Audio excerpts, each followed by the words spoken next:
Hello, everyone. Welcome back to the Mental Health Experience. Today, I wanted to talk about something that is very important to me, and it's a big passion of mine because I think the top people who are helping people on a daily basis when it comes to anxiety, whether you have an actual anxiety disorder or whether you have. So, first of all, having anxiety does not mean you have an anxiety disorder. That is miscommonly represented almost all every day, all the time.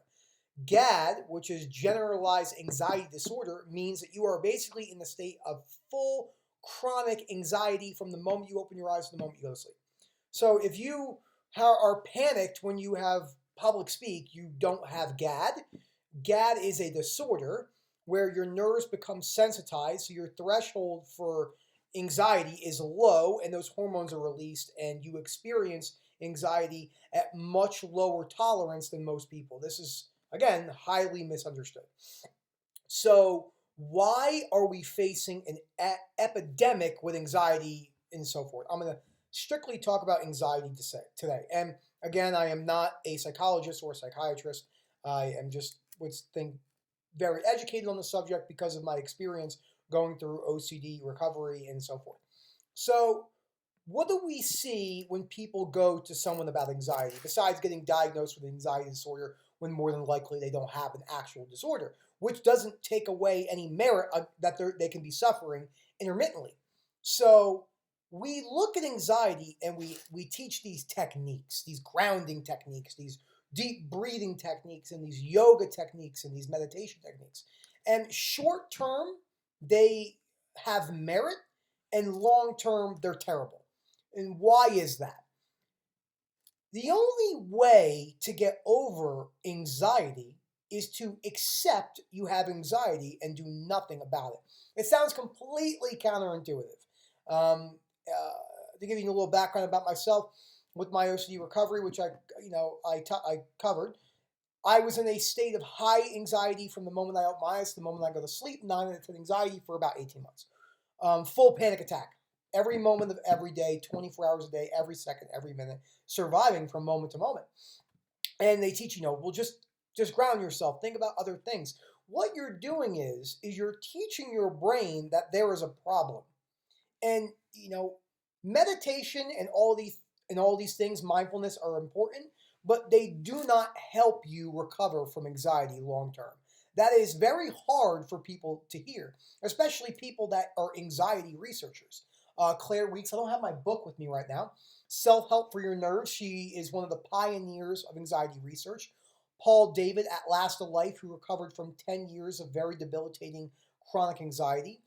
The people that are actually getting people to fully recover, and when I say recover from anxiety, if you have an anxiety disorder like OCD or GAD, not that you're just experiencing anxiety because of some fear. Two different things. Again, no difference in validity. Is you have to go towards the anxiety. So in the beginning, if you're at a high level anxiety and teaching yourself some breathing techniques and so forth, but eventually you have to gradedly go towards the anxiety. What do I mean by that? You have to accept that you have anxiety. And that is not going to happen overnight, and nor is that going to be easy, and nor is it going to be comfortable. And it's going to take a long time.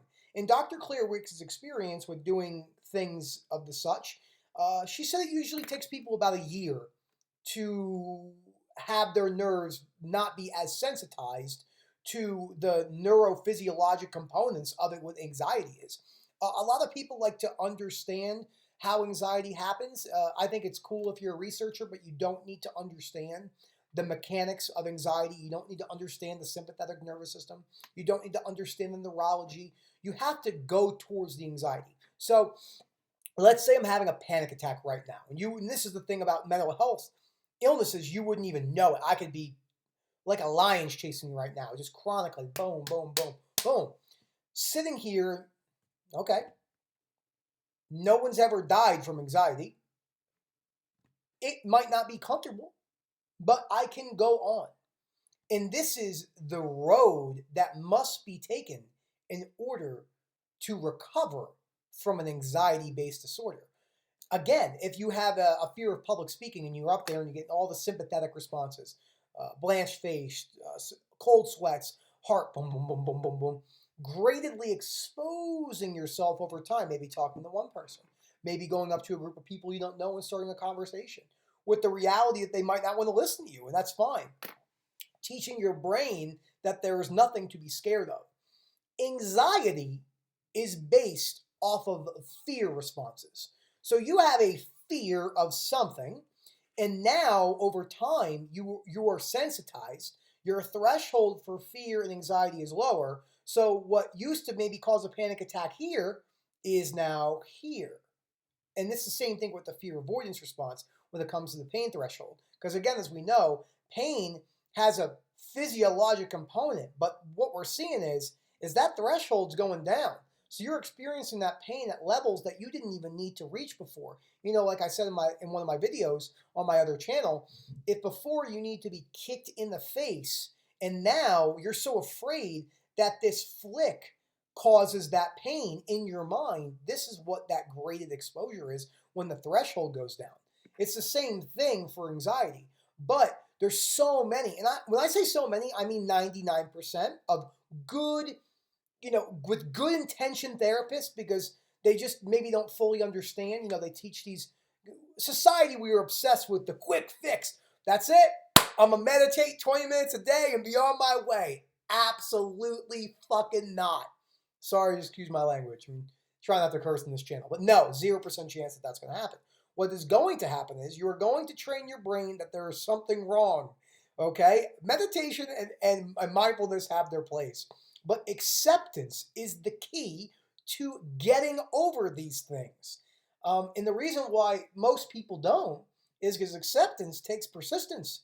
And it takes a long time. It might take you 5 years to fully recover from an anxiety-based disorder. If you just have a normal person who doesn't have the genes or genetics for an anxiety-based disorder, you could get over some fears fairly quickly. Dr. Albert Ellis, who I talk about a lot, the founder of cognitive behavioral therapy, saw some people get over tremendous fears that they thought that would ruin their life in a month, with the right graded exposure. So everyone's journey is going to be specific to them, and always focus on your own journey. Don't compare yourself to anyone else. That's a road that goes nowhere. It's a dead end. So this is super important. And it also is something, like I said, that's highly misunderstood. In this society, we have people just prescribe nobody is recovering from anxiety based off benzodiazepines. You know how many people have? 0. Not one. Nobody. It might help take the edge off, but it's not going to lead you towards the root of acceptance. And again, taking that pill is nice, and some people it helps save their lives. Again, got to be careful because benzodiazepines have been known to be prescribed way too commonly, and they're highly addictive to the wrong person. But overall, bringing that medication down, learning how to live with the anxiety, brace it, and move on, no matter what. I have done lots of things with chronic anxiety that almost put me on the floor. But I still hiked, still saw patients. I wasn't optimal. I didn't enjoy it, but I accepted it.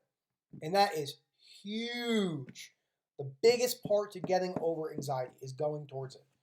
Those responses for short-term relief help for the short term. They're not long-term solutions. So I hope you guys enjoyed this video. If anyone has any questions, feel free to talk below. And have a good day, guys.